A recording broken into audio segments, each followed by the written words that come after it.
cannot be serious. Look, the sign says Reserve CEO. I am the CEO of Beaumont Technologies. This is my car. I understand that, but I still need to see your license and registration.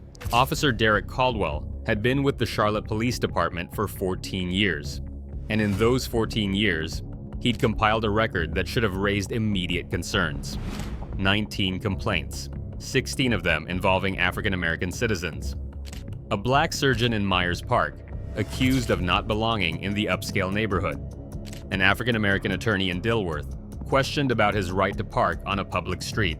A black professor in South Park, detained for walking near luxury shops. Each one involved an African American professional in a predominantly white area. Each one followed the same script. Caldwell couldn't believe black people belonged, owned, had authority. Each complaint ended identically. Implicit bias training that Caldwell attended, but never applied. One Tuesday afternoon in Charlotte, his 14 years of racist assumptions collided with someone Caldwell never expected. An African American woman with a resume that commanded respect in boardrooms across 3 states. Someone who knew the law, knew her rights, and knew exactly what Caldwell was doing. And that collision would finally end Caldwell's career, cost the city $1.8 million, and expose a department that had tolerated his pattern of racial profiling for nearly a decade and a half. An African American woman in her early 40s, Dr. Imani Beaumont, was standing beside her car in the executive parking garage of Beaumont Technologies headquarters. Dr. Beaumont wasn't just anyone. CEO and founder of a tech company valued at over $400 million, board member of 2 Fortune 500 companies, and holder of 3 patents in artificial intelligence. She just finished a video conference with investors in Silicon Valley and was preparing to drive to her next meeting across town. Her briefcase was on the passenger seat, her phone in her hand, her keys in the ignition warming up the vehicle. No crime, no trespassing, no suspicious behavior. Just a CEO preparing to leave her own company's parking garage. But Officer Caldwell saw her through a filter warped by 14 years of unchecked racial bias. Couldn't process that an African American woman standing beside a $95,000 Mercedes in an executive garage could be the CEO who owned the building. Couldn't imagine that the black woman he was about to confront had founded the company whose name was literally on the building behind her. Before we continue, where are you watching from? If this is your first time here, please hit that subscribe button. Stories like these need to be shared, and your support helps us bring more truth to light. Charlotte, North Carolina, the Queen City, financial hub of the Southeast, population over 900,000. South Park, one of Charlotte's most affluent neighborhoods and premier business districts, median household income over $120,000. Home to luxury retail, upscale dining, and gleaming office towers housing some of the region's most successful companies. The area is 78% white, the kind of place where seeing a black face raises eyebrows, where African Americans are immediately questioned about their presence, where being black means constantly proving you belong. The Beaumont Technologies building sits on a tree-lined street among similar modern structures, 5 stories of glass and steel, housing 200 employees, and millions of dollars in cutting-edge technology development. It was 2:45 p.m. on a Tuesday afternoon in September. Clear skies, bright sunshine, temperature in the mid-70s. The kind of perfect fall day that makes Charlotte beautiful. Dr. Imani Beaumont had been CEO of Beaumont Technologies for 11 years. 11 years of building a company from a startup in her garage to a major player in artificial intelligence and machine learning. From 3 employees to 200. From barely making payroll to securing contracts with major corporations and government agencies. She'd graduated from MIT with a degree in computer science, completed her doctorate at Stanford, where she was awarded the prestigious Gates Fellowship for her groundbreaking research in neural networks. Her colleagues called her visionary. Her investors called her brilliant. Even her competitors called her formidable. She believed in innovation. She believed in creating opportunities. She believed that technology could solve real problems and that success should be built on merit and hard work. But she also knew from both professional experience and personal reality that being a black woman in tech Look, meant the sign says constantly reserved proving you CEO. I belonged, am the CEO that of Beaumont racism Technologies. didn't This is stop my at car. degrees I or understand bank that, but I still need accounts, to see your that license white and people registration. saw the color and the gender before the credentials. That Tuesday afternoon, Imani had finished back-to-back meetings, board call at noon, investor presentation at 1:30, strategic planning session that wrapped at 2:30. Nothing unusual, nothing exciting, just another day running a multi-million-dollar company. She'd gathered her briefcase, laptop, and files, taken the executive elevator down to the private parking garage reserved for company leadership, and walked to her car. She remotely started the Mercedes, registered in her name, purchased outright, completely legitimate, and stood beside it for a moment, checking her phone for traffic updates to her next meeting downtown. She belonged there, owned the building, employed everyone working inside it, had her name on the deed, the business license, the patents. She was doing exactly what thousands of CEOs do every single day, checking her schedule between meetings, preparing to drive to her next appointment, managing her time. Nothing suspicious, nothing unusual, nothing that should attract police attention, nothing that would make anyone look twice at a white executive doing the exact same thing. But Officer Caldwell, 14 years on the Charlotte PD with 19 complaints documenting his pattern of targeting black citizens, saw something different. Caldwell had been with Charlotte PD since his early 20s, starting in 2009. He'd worked various assignments over the years, but spent the last 8 years on patrol in the South Park and Myers Park areas, Charlotte's wealthiest neighborhoods and premier business districts. His supervisors kept him in these assignments despite his complaint history, because, in their words, he knows the area and residents feel safe with him.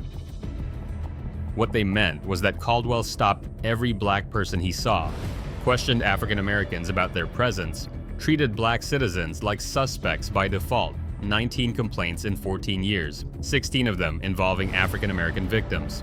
The pattern was unmistakable. In 2016, a black cardiologist in Myers Park walking to his car after visiting a patient. Caldwell stopped him, demanding ID and proof the vehicle was his. The doctor lived in the neighborhood and owned the car. Complaint filed. Closed with implicit bias training. In 2019, an African American investment banker in South Park, sitting in her parked car making phone calls between meetings.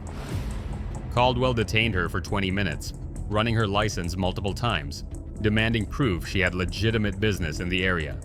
She worked in the building across the street. Complaint filed. Resolved with a written counseling. In 2022, a black entrepreneur entering his own office building in the financial district, Caldwell stopped him at the entrance, refusing to believe he owned the company, despite his employee badge and keys to the executive suite. 3 employees confirmed his identity before Caldwell relented. Complaint filed. Dismissed with cultural awareness workshop requirement. Every complaint told the same story. Caldwell saw African Americans in white spaces and couldn't accept their legitimacy, couldn't accept that they belonged. He assumed stolen vehicles, assumed trespassing, assumed criminal intent before criminal activity. He demanded proof of belonging, proof of ownership, proof of legitimate presence, things he never demanded from white people in the same locations doing the same things. And when complaints were filed, the department responded with training certificates instead of discipline, with workshops instead of consequences, with one more chance instead of termination. Internal Affairs had a file on Caldwell that should have resulted in termination years ago. 19 documented incidents, 4 settlements paid totaling $225,000, multiple credible witnesses, 8 sustained complaints. But Caldwell had allies in the department. Supervisors who valued his arrest numbers and his proactive policing. Union representatives who protected him at every disciplinary hearing. And a system that prioritized officer retention over accountability. To the black citizens he repeatedly profiled. That afternoon, Caldwell was on patrol in South Park when a call came through dispatch about a suspicious person in a parking garage. The caller, a white employee from a neighboring building, had reported someone suspicious near an expensive car in the Beaumont Technologies garage. Specifically mentioned the person was black. The caller wasn't sure exactly what was wrong, but had a feeling something wasn't right. Caldwell responded immediately. This was his specialty, keeping the neighborhood safe, protecting property values. He pulled into the garage and scanned for the description, black female, and there, beside a silver Mercedes S-Class, an African-American woman in a tailored navy suit, checking her phone. Caldwell's mind made the calculation it always made. Black woman plus luxury vehicle equals stolen car. Black person plus executive garage equals doesn't belong. He didn't consider that this could be an executive between meetings. He didn't notice the building entrance 20 feet away with her company's name on it. He didn't observe that she was calm, professionally dressed, clearly conducting business.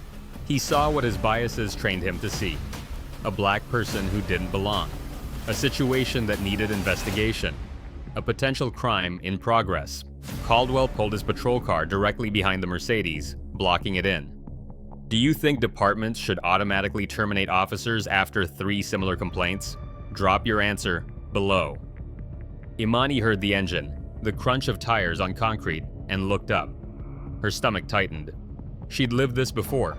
Not personally, but she'd heard the stories, seen the statistics, known this was coming eventually. Another day, another white cop who can't believe I belong. Ma'am, step away from the vehicle. Imani turned slowly, her hands visible at her sides. Officer, is there a problem? Caldwell moved closer, his hand resting on his service weapon. This vehicle, is it yours? Yes, it's registered in my name. I'm Dr. Imani Beaumont, CEO of Beaumont Technologies. This is my company's building. I need to see proof this vehicle belongs to you. License and registration. Imani kept her voice calm, professional. Officer, I'm happy to provide identification, but can you tell me what reasonable suspicion you have? I'm standing beside my car in my company's private garage. Ma'am, I've had reports of suspicious activity. I need to verify ownership of this vehicle immediately. Suspicious activity? I'm a CEO checking my phone between meetings in my own parking garage. She gestured toward the building entrance. That's my company. My name is literally on the building. Caldwell's expression didn't change. Anyone can make claims, ma'am. I need documentation. Now. Imani reached slowly into her briefcase and produced her driver's license, the vehicle registration, and her business card, embossed with Dr. Imani Beaumont, CEO, Beaumont Technologies. Caldwell examined them with obvious skepticism. These could be fake. Officer, you can see my registration matches my license. The car is legally registered to me. What crime do you think I've committed? I'm investigating a report of suspicious activity. You match the description. What? Description? A black woman near a nice car? Ma'am, I'm going to need you to wait here while I verify this information. I've provided my license and registration. I've explained who I am. On what grounds are you detaining me? I'm conducting an investigation. An investigation of what crime? I'm standing in my company's garage. I own this building. I employ 200 people here. What reasonable suspicion do you have? Caldwell stepped closer, his hand still on his weapon. Ma'am, if you continue to be uncooperative, I'll have to detain you for obstruction. A white woman in business attire who'd been entering the building stopped, recognizing Imani. Officer, that's Dr. Beaumont. She's the CEO. Everyone here knows her. Caldwell barely glanced at the witness. Ma'am, this doesn't concern you. I work here. Dr. Beaumont founded this company. This is ridiculous. Another employee, a black man in his 30s, approached with his phone out. I'm recording this. Dr. Beaumont, are you okay? Imani nodded, her voice steady despite her rising anger. Officer Caldwell is investigating whether I have a right to stand beside my own car in my own company's parking garage. Within 5 minutes, another patrol car arrived, followed by a supervisor's vehicle. Sergeant Monica Torres stepped out, a 16-year veteran who'd worked with Caldwell before and knew his complaint history.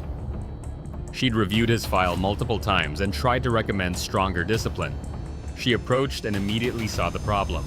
A professionally dressed woman being detained beside an expensive car, employees gathering with phones out, obvious tension. Caldwell, what's the situation? Suspicious person call, Sarge. She claims the vehicle is hers and that she owns the building, but I need to verify. Torres looked at the license, registration, and business card Imani had provided. She walked to the building entrance and read the sign.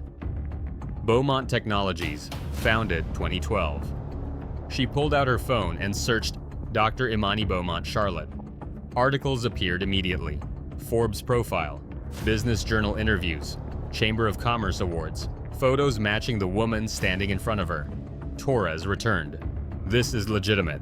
Dr. Beaumont is the CEO of Beaumont Technologies. This is her company, her building, her vehicle. Caldwell hesitated. These could still be. Officer, this is a prominent business leader. Everything checks out. There's no crime, no violation, no reasonable suspicion. I still have the suspicious person call Caldwell. What was your reasonable suspicion? What crime did you observe? The caller reported, what did you see that justified this stop? Caldwell had no answer. Torres turned to Imani. Dr. Beaumont, I apologize for this intrusion. You're free to go. Imani's voice was controlled but firm. Sergeant, I'm Dr. Imani Beaumont. I have a doctorate from Stanford. I've built a $400 million company. I employ 200 people. I've been featured in national business publications. And your officer just detained me for standing beside my own car in my own parking garage because he couldn't imagine a black woman could be a CEO. She gestured toward the building. This is textbook racial profiling. Officer Caldwell saw a black woman near an expensive car and assumed theft. He dismissed my credentials. He rejected my documentation. He threatened me with obstruction when I asserted my rights.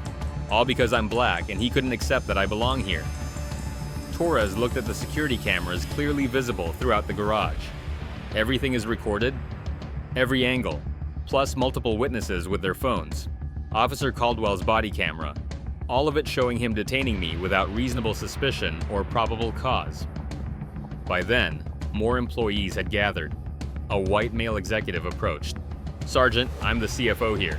Dr. Beaumont founded this company. This is absolutely unacceptable. Another employee, a Hispanic woman, spoke up.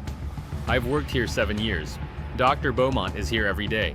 Everyone in this building knows her. A third witness added, I called 911 when I saw what was happening. This looked like harassment. Multiple witnesses, none of them knowing each other's statements, all saying the same thing. Officer Caldwell stopped a woman for no reason other than being black in an executive garage. Torres radioed for a captain to respond to the scene. Within 15 minutes, Captain James Whitfield arrived, a 22-year veteran who'd been pushing for Caldwell's termination for 3 years and had been blocked by Union protection and command staff reluctance. He stepped out and took in the scene. A CEO being detained in her own garage. Employees witnessing. Body cameras running. Security footage capturing everything. He listened to Torres's briefing, examined the credentials, spoke with Imani and the witnesses, and reviewed the initial call recording. Vague report of suspicious person with no specific criminal activity. Then he turned to Caldwell with an expression of finality. Badge and weapon. Now. Caldwell's face went pale. Captain, I was just 9 complaints, Officer Caldwell. 16 of them just like this. Black professionals in affluent areas, and you couldn't accept they belonged. You just racially profiled the CEO of a major company in her own parking garage in front of witnesses and cameras. Sir, I had reasonable suspicion. You had a black woman near a nice car. That's not reasonable suspicion, Caldwell. That's racism. Badge and weapon. Now. You're on administrative leave effective immediately, but let's be clear. Your career is over. Caldwell handed them over, his hands shaking. Captain Whitfield turned to Imani. Dr. Beaumont, on behalf of Charlotte PD, I apologize. This was completely inappropriate. This was racial profiling. If you choose to file a complaint or pursue legal action, and you should, the department will cooperate fully. This pattern needed to end years ago. Imani looked at Caldwell, then at Whitfield, taking a moment to gather her thoughts. Captain, I've been a CEO for 11 years. I know what discrimination looks like. I've built a company from nothing while facing assumptions about my capabilities based on my race and gender every step of the way. And your officer just treated me like a car thief in my own parking garage. detained me for conducting business in a building I own, demanded proof I belong in a city where I employ hundreds and contribute millions in taxes. I've advised companies on civil rights compliance. I've studied corporate discrimination cases. I've testified as an expert witness on workplace bias. And Officer Caldwell just committed textbook racial profiling right in front of witnesses and cameras. She gestured toward the security system. Everything is documented. The lack of reasonable suspicion, the racial profiling, all of it.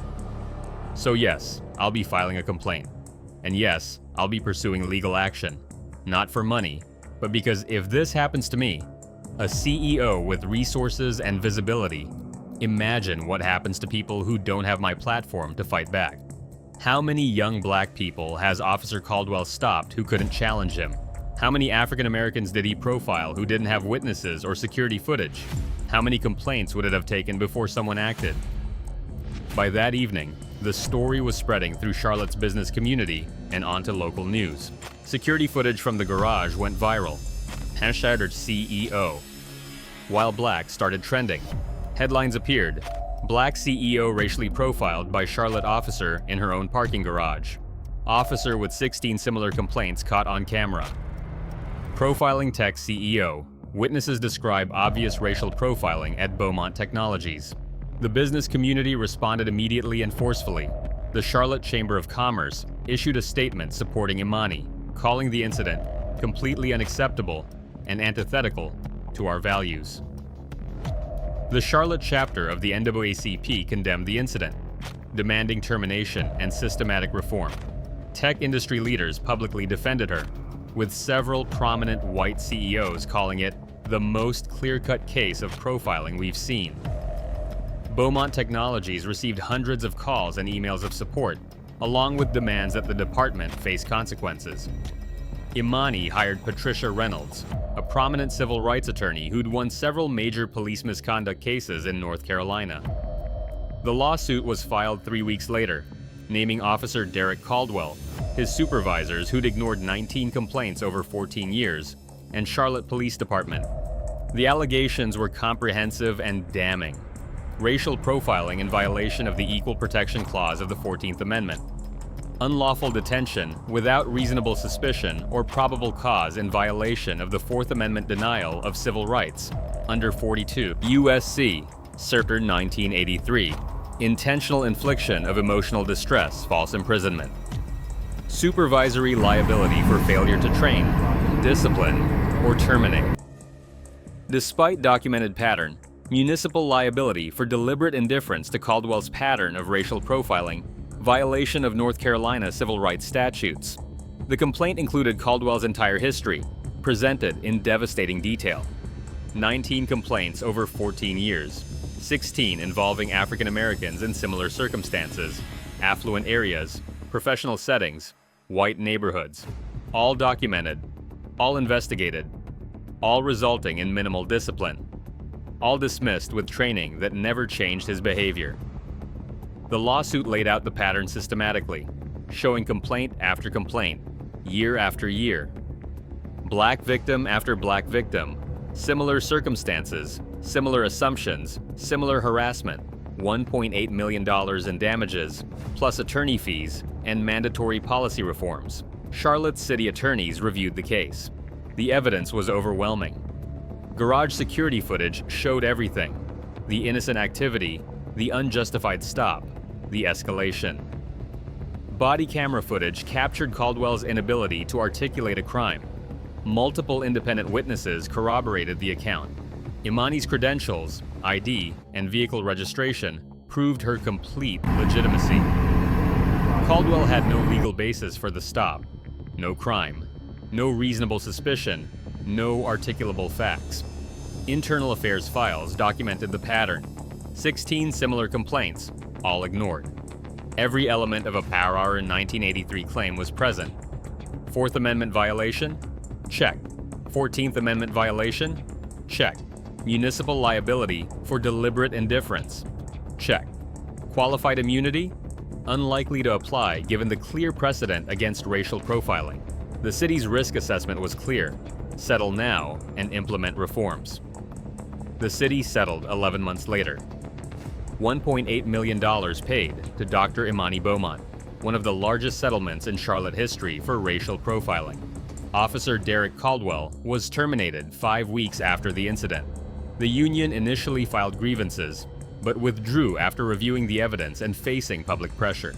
The termination letter was comprehensive. Officer Caldwell engaged in racial profiling, detaining a citizen based solely on race without reasonable suspicion or probable cause. He violated department policy on constitutional policing and bias-free policing. He has demonstrated a pattern over 14 years of similar conduct, indicating this was not an isolated incident, but a persistent failure. His continued employment creates unacceptable liability for the city and violates the civil rights of citizens, particularly African American residents. The letter specifically cited 16 prior complaints showing the same racial profiling pattern, noting that progressive discipline had failed to modify behavior. Employment terminated immediately without appeal rights due to the severity of constitutional violations. Caldwell's name was entered into the National Decertification Index, preventing him from ever working in law enforcement again anywhere in the country. His 14-year law enforcement career ended permanently. No pension enhancements, no retirement in good standing, no law enforcement work anywhere. Dr. Imani Beaumont testified before Charlotte City Council at a packed hearing 2 months after the incident. Dozens of supporters filled the room. Business leaders, employees, community activists attended. The media documented every word. I'm a CEO. I've dedicated 11 years to building a company that employs 200 people and contributes to this city's economy. I've lived and worked in Charlotte for 15 years. I know my rights. I know the Constitution. I know what unlawful stops look like because I've advised companies on civil rights compliance for years. And Officer Caldwell stopped me for existing while black in a parking garage with my name on the building. I was humiliated in front of my employees. I was treated like a criminal in my own company. I was detained for doing exactly what white executives do every day without question. 19 complaints over 14 years, 16 involving African Americans. That's not bad luck. That's not mistakes. That's a pattern. That's the department tolerating racism. A pattern your department tolerated for nearly a decade and a half because Caldwell's supervisors valued his arrest numbers over the constitutional rights of the black people he profiled. She paused, looking at each council member. $1.8 million is what it cost to finally remove one officer who should have been fired after complaint 3. But money doesn't undo standing in my own garage being treated like a car thief. It doesn't erase explaining to my employees why a police officer assumed I was stealing my own vehicle. And it doesn't prevent the next officer with 19 complaints from doing the same thing to the next victim who can't fight back. This council needs to ask itself, why did it take 19 complaints? Why did it take a lawsuit? Why did it take someone with my resources and visibility to finally get action? And what happened to all the victims before me who couldn't fight back? Standing ovation from supporters. Several council members visibly uncomfortable. Charlotte PD announced policy reforms 8 months later under pressure from the lawsuit and community demands. The chief acknowledged the need for change. Automatic supervisory review after 3 complaints with similar patterns within 36 months. Mandatory termination proceedings after 4 sustained complaints involving racial profiling. Real-time flagging system for officers with patterns of stops involving racial disparities. Mandatory supervisor approval for any stop in affluent neighborhoods involving only suspicious person. Calls without specific criminal activity. Body camera footage. Review of 100% of stops involving minority citizens in predominantly white areas. Anti-racism. Training conducted by actual civil rights experts and victims of profiling, not police trainers. Command staff accountability. Supervisors who ignore patterns face discipline up to termination. Community Oversight Board with subpoena power to review complaint patterns. Quarterly public reporting of stops by officer, race, location, and outcome. Integration of National Decertification Index checks to prevent hiring officers terminated for racial profiling elsewhere. The police union initially opposed several reforms, particularly command staff accountability and the 4-complaint rule, but relented under public pressure. Why do departments wait for the 19th complaint instead of acting on the 3rd? Why does it take a lawsuit to implement common sense accountability? Comment your thoughts. Reforms to be fully implemented within 9 months, with progress reports every quarter. This wasn't about one afternoon. This wasn't about one stop. This was about a department that let Officer Derek Caldwell profile black citizens for 14 years, despite 19 documented complaints showing a clear pattern of racial profiling. The pattern was obvious from complaint 2. A black accountant questioned in Myers Park. An African-American nurse asked for proof in her own neighborhood. It was undeniable by complaint 8. Same story, different victim, same bias, different day, same assumptions, different location. But Charlotte PD kept Caldwell on patrol, kept assigning him to affluent neighborhoods, kept ignoring the warnings, kept accepting the excuses until he finally profiled someone with the knowledge, resources, and platform to force accountability. Dr. Imani Beaumont paid the price, treated like a criminal in her own parking garage, detained for standing beside her own car in a building she owns, forced to prove she belonged in a place where she's the CEO. The message delivered clearly: your doctorate doesn't matter, your success doesn't matter, your position doesn't matter as much as your race. Derek Caldwell's career is over, terminated, decertified, barred from law enforcement permanently. That's consequence. The city paid $1.8 million. That's accountability. The department implemented reforms. That's progress. But those measures came after 14 years and 19 complaints. 14 years of black victims who didn't have Imani's resources. 14 years of African Americans profiled and harassed with no recourse. No witnesses, no cameras, no platform, no one listening. How many others did Officer Caldwell stop in those 14 years? How many young black people detained without cause? How many African Americans questioned about belonging? How many professionals humiliated who couldn't fight back? How many complaints never filed? Because victims knew nothing would change. The real question isn't why Caldwell did this. Racists will racist. The question is why the system let him keep doing it.